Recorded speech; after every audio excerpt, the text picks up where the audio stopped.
el cuerpo del Señor, juicio, come y bebe para sí. Es curioso también que muchos no puedan entender este versículo que es tan claro y tan obvio. Es que ¿a qué se pudiera referir el apóstol Pablo cuando habla de comer y beber indignamente? ¿Será que tal vez es cuando uno se sienta mal en la iglesia? ¿Será que masticamos mal la galleta? ¿Será que tal vez nos las hemos pasado bostezando mientras hablaba el líder religioso? Aquí el apóstol Pablo pide discernir el cuerpo del Señor, es decir, que debemos hacer diferencia entre aquello que es físico y aquello que es espiritual. Si el cuerpo del Señor es un pan o es la palabra de Dios. Y aquel que no sabe discernir cuál es el cuerpo del Señor es aquel que come y bebe indignamente, y es aquel que a través de la comida, juicio, come y bebe para sí mismo. Impresionante, hermanos. Leamos ahora en 1 Corintios capítulo 2, versículo 14. Porque el hombre natural no percibe las cosas que son del Espíritu de Dios, porque para él son locura, y no las puede entender, porque se han de discernir espiritualmente. Más contundente no puede ser el apóstol Pablo, ¿verdad, hermanos? Hoy estamos rodeados de un 99% de cristianos naturales. Son personas incapaces de discernir las cosas de Dios en su sentido espiritual.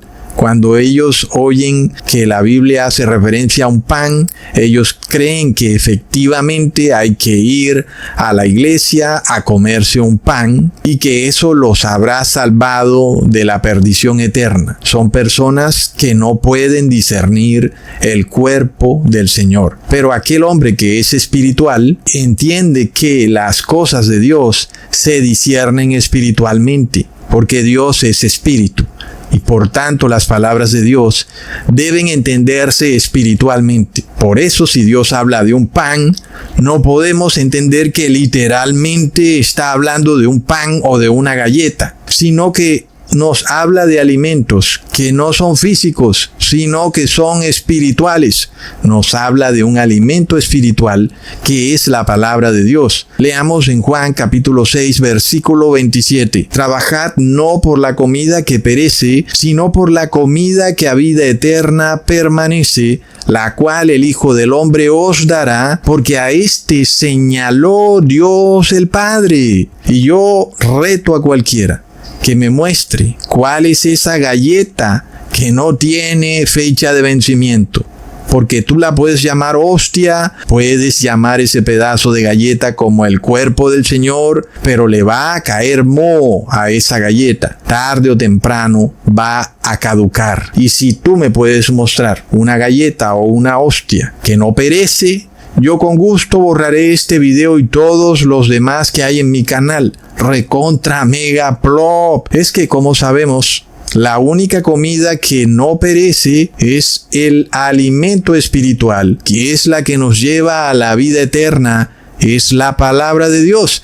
Sigamos leyendo lo que dice el apóstol Pablo en 1 Corintios, capítulo 11, versículo 30 al 32. Por lo cual hay muchos enfermos y debilitados entre vosotros, y muchos duermen. Si pues nos examinásemos a nosotros mismos, no seríamos juzgados, mas siendo juzgados, somos castigados por el Señor, para que no seamos condenados con el mundo.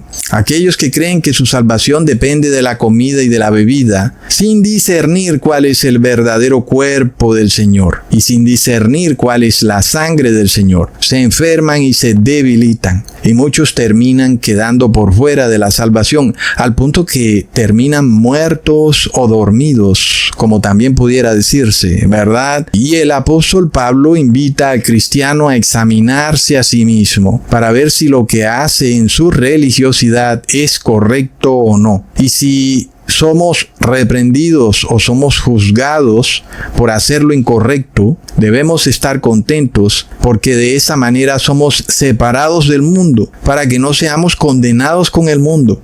Pero aquellos que no escuchan la reprensión ni el juicio son los que siguen de tercos defendiendo sus falsos ritos y ceremonias, diciendo que las puertas del Hades no prevalecerán contra ella. Y resulta que tú estás condenándote, estás comiendo y bebiendo juicio para ti mismo. Es que, hermanos, esto es contundente. No olvidemos las palabras de Jesús en Lucas capítulo 13, versículo 3. Os digo no, antes, si no os arrepentís, todos pereceréis igualmente. Yo creo que Jesús, cuando dice todos, es bastante claro, ¿verdad? Aquel que no se arrepienta va a perecer junto con el mundo. Todos van a perecer. Y si tú piensas que tu vida espiritual depende de bailar canciones judías o canciones evangélicas en tu iglesia, o comer frutas en la Pascua judía, o comer una galleta y un vino en la iglesia católica, pensando que has cumplido los requisitos de la salvación, la realidad es que vas a terminar siendo condenado con el mundo porque no puedes discernir cuál es el cuerpo del Señor. Haced esto en memoria de mí. Es un mandato de Jesús, pero no es un mandato a comer comida física, es un mandato a comer comida espiritual, porque los que no entienden las cosas espirituales son hombres naturales que no pueden discernir las cosas espirituales.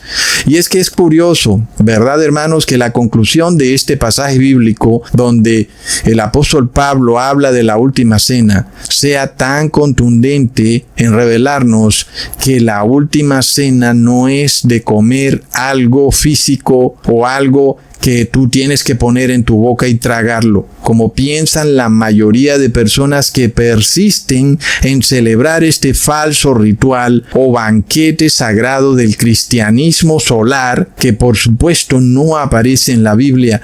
Leamos entonces la conclusión del apóstol Pablo en 1 de Corintios, capítulo 11, versículo 33 al 34. Así que, hermanos míos, cuando os reunís a comer, esperaos unos a otros. Si alguno tuviere hambre, coma en su casa, para que no os reunáis para juicio. Las demás cosas las pondré en orden cuando yo fuere. Y es que es bastante simple.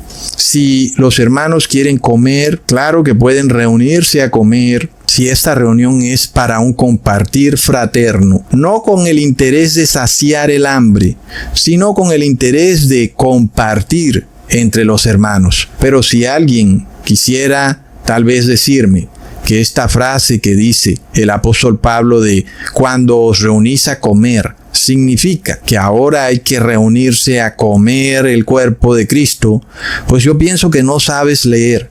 Porque claramente el apóstol Pablo habla específicamente de que la comida y la bebida no son parte de la salvación, sino simplemente un motivo para reunirse y compartir, pero que no debe estar enfocado en llenarse de comida, sino en compartir. Pero el que quiera comer, que coma en su casa.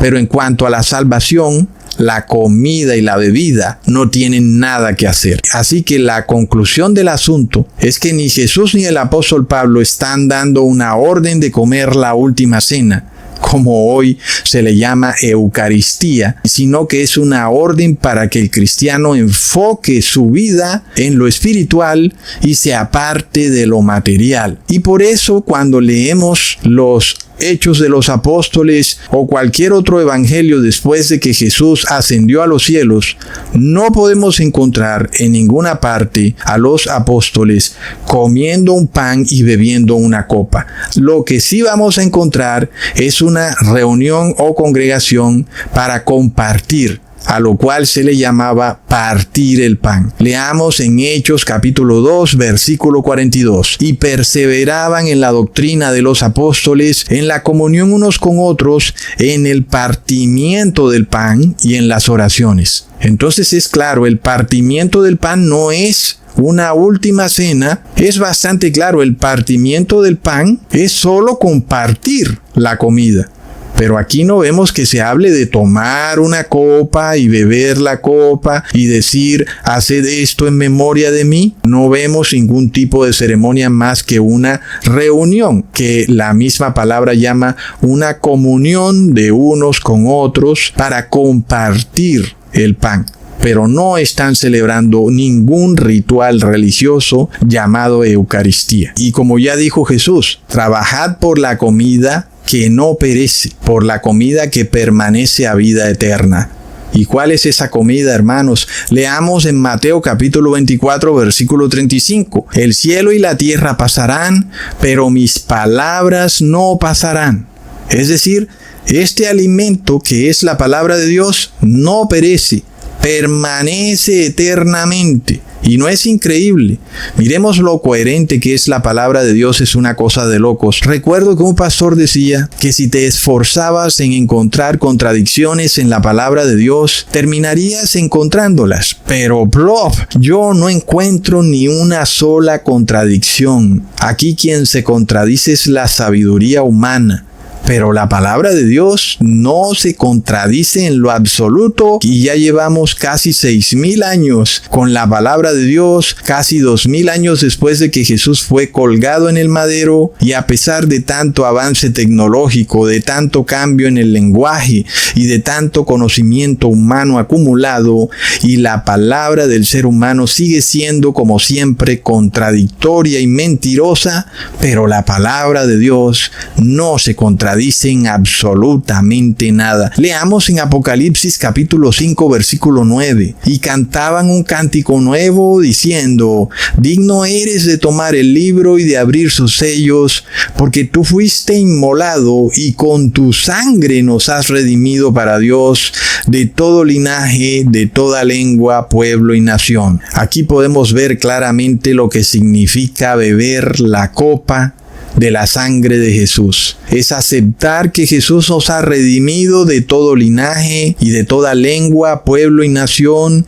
creerlo y apropiarse de esa palabra, tener fe en que tendremos vida eterna y guardar la ley sabiendo que Dios siempre nos va a proteger, no importa la situación que se nos presente. Primero debemos guardar siempre la ley. No importa si vienen a decirnos que lo vamos a perder todo si no recibimos su elixir mágico en el brazo. Para nosotros lo importante es guardar los mandamientos de Dios, porque esa es la palabra de Dios. Y eso es el alimento que no perece jamás. Miremos, hermanos, cómo el cristiano es engañado de una manera tan impresionante cuando la palabra de Dios, que es tan poderosa, es reducida a lo material. Jesús, hablando de el pan de vida, que es la palabra, que cielo y tierra pasarán, pero la palabra jamás pasará. Y este es el pan que tenemos que comer, porque dice el dicho que uno es lo que come. Y luego el cristiano es llevado a comer un pan, un miserable pan, que entra por la boca y sale a la letrina. No es patético, hermanos, lo que el hombre hace con la hermosa palabra de Dios, todo por retener su poder temporal aquí en la tierra. Es algo de locos, hermanos. Sin embargo, miremos el amor del Padre derramado hacia nosotros cuando nos trae a este conocimiento espiritual, cuando nos trae para que podamos discernir correctamente qué es lo que Jesús quiso decir cuando dijo: haced esto en memoria de mí. Hermanos, no significa ir a una iglesia a comer un pan o a beber un jugo que finalmente se lo toma todo el sacerdote. Significa comer y beber la palabra de Dios y meditar en ella día y noche. Hermanos, esto es lo que significa, es lo que debemos hacer en memoria de Jesús. Y tiene toda la lógica, porque Jesús es la palabra, es el verbo. Es decir, efectivamente, cuando comemos